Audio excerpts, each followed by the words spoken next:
Many men chase pleasure, but the wise man chases purpose.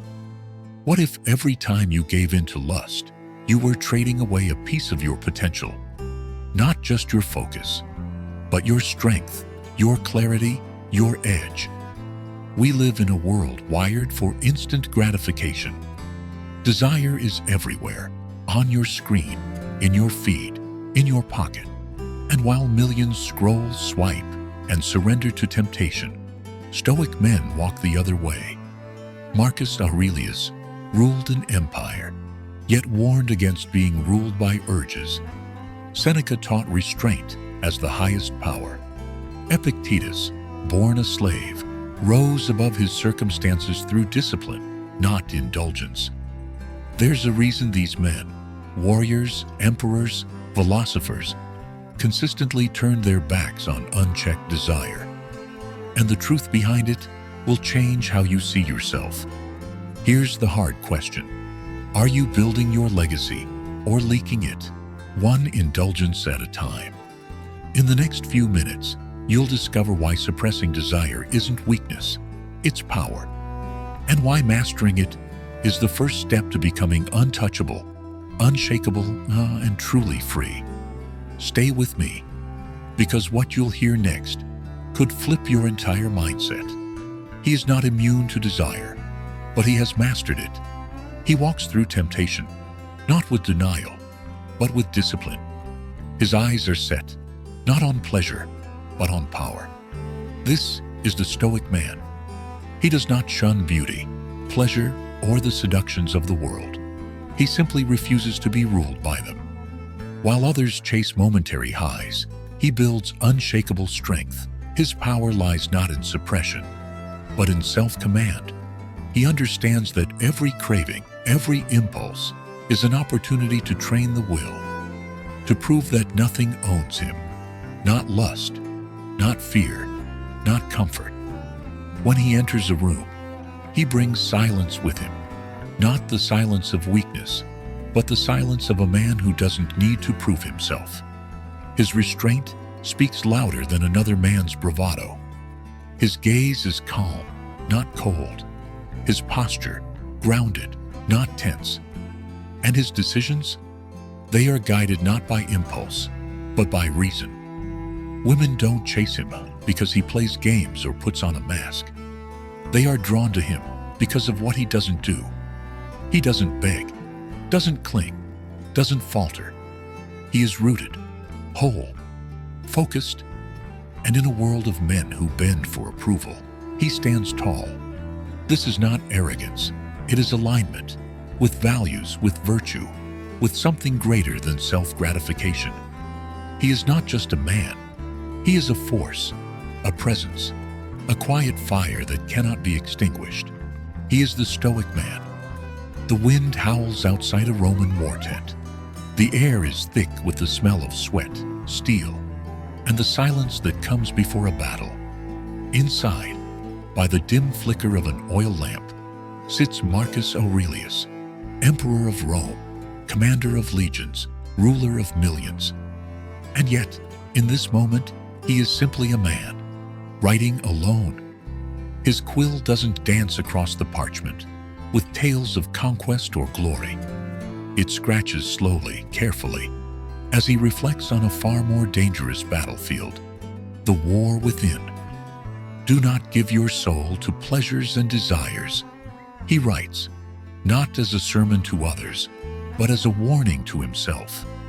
Here is a man who could summon anything with a word: wine, women, entertainment, luxury beyond imagination. Yet what weighs on his mind is not what he has, but what he could lose: discipline, reason, control. For Marcus knows the truth the Stoics had always taught, that indulgence is not freedom, it is enslavement. A man who is ruled by his cravings is not a man. He is a puppet, a servant to his own impulses. Stoicism never condemned sex or pleasure. They saw both as natural, even necessary. But when sought without moderation, when they became the goal rather than a gift, they eroded the very foundation of masculine strength. Marcus understood that the real battle was not fought on the field. It was fought in quiet moments, when temptation whispers, when desire claws at the mind, when the emperor realizes that the difference between a ruler and a slave is not the crown on his head, but the command over his soul. And in that flickering light, he sees clearly, even the most powerful man on earth can be defeated by himself. This is the ancient warning, a message that has echoed for centuries. If you do not master desire, it will master you. The modern trap of fast forward 2,000 years.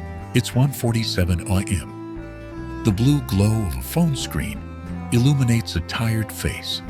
A man in his 20s, lying in bed, endlessly scrolling, half dopamine, half regret. His thumb swipes through TikToks, OnlyFans, Reels, pixels of pleasure designed to hijack his brain. His heart beats faster, not from purpose, but from programmed desire. He doesn't know it yet, but he's in a cage, not one made of steel or stone, but of algorithms, distractions, and synthetic satisfaction. This is the modern trap. In today's world, desire isn't just natural, it's weaponized. Billion-dollar companies engineer apps to trigger cravings, exploit attention, and siphon the one thing a man cannot replace: his time.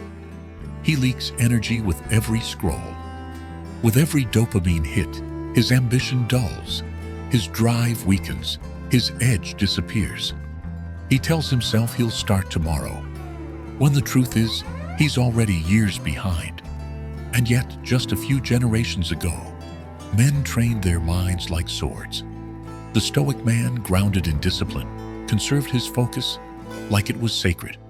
He didn't reject pleasure, but he earned it. He ruled his desire. It did not rule him. This is the contrast. The Stoic man, calm, clear, directed. The modern man, distracted, drained, divided. And here's the harsh truth. Sex is not the enemy. Pleasure is not the enemy. The enemy is unearned pleasure.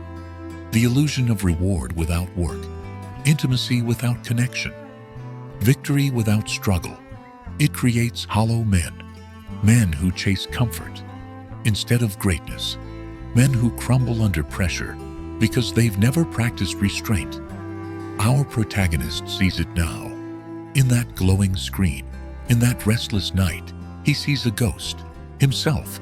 Just a year ago, a prisoner to his urges, a man who mistook indulgence for freedom. But no more. The realization hits hard. Every stolen moment of weakness is a moment stolen from the man he could become. The reclamation enough.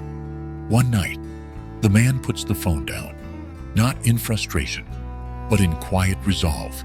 No grand declaration, just a decision. To test himself, to reclaim what was always his will.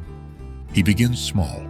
No screens after sunset, cold showers, a morning run before the sun rises.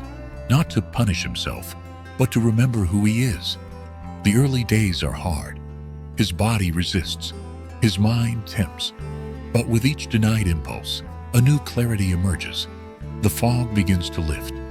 He reads Epictetus. No man is free who is not master of himself.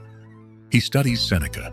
The most powerful is he who has himself in his own power. He reflects on Musonius Rufus. To abstain from pleasure for the sake of virtue is not weakness, but strength. And for the first time, he understands. This path isn't about saying no to sex. It's about saying yes to power, real power. Not the kind that comes from conquest or control of others, but the internal kind. The kind forged in silence, in struggle, in restraint. He begins to see the distractions, the noise, the temptations. They were never the problem. Need was. Now he no longer needs. Not approval, not escape, not validation. He doesn't suppress his desires. He rises above them. The victory isn't loud. There are no trophies, no applause.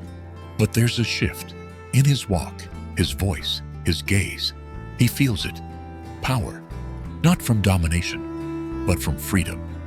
Freedom from need, and in that freedom, he becomes unshakable. A lone man stands at the edge of the city. It's midnight. Neon lights flash. Laughter echoes from the clubs. Screens glow from every corner, each offering a new escape, a new hit of pleasure. It's all there, fast, easy, and within reach. But he doesn't move. He feels it all, the pull, the temptation. But inside, there's only stillness. He doesn't resist with anger or shame. He simply sees it for what it is, empty. Someone offers him pleasure. No strings, no depth, just a distraction. He smiles, not with pride, but peace. And he turns away, not because he's above it, not because he's afraid, but because he knows what's waiting for him is far greater. Himself. He walks into the darkness, alone, but not lost. His control is absolute. His power is unmistakable. In a world that runs from discomfort, he faces it. In a culture that screams indulge, he whispers wait. And in that whisper, he owns the night. The world no longer controls him. He controls his world. The Stoic man is not against sex. He is for mastery. And through mastery, he becomes what few men ever will, unshakable. True power is not found in what you take, but in what you refuse. When you choose discipline over indulgence, you unlock the true strength that lies within you. Ask yourself, what would your life look like if you stopped feeding your urges and instead started feeding your greatness? The world offers endless distractions, but only a few men will rise above them to claim their true power. If this video resonated with you, share it with a brother who needs to hear it. Comment below what power means to you. And if you're ready to live like a modern Stoic, subscribe. Most men will ignore this message, but a few, just a few, will rise. Which one are you?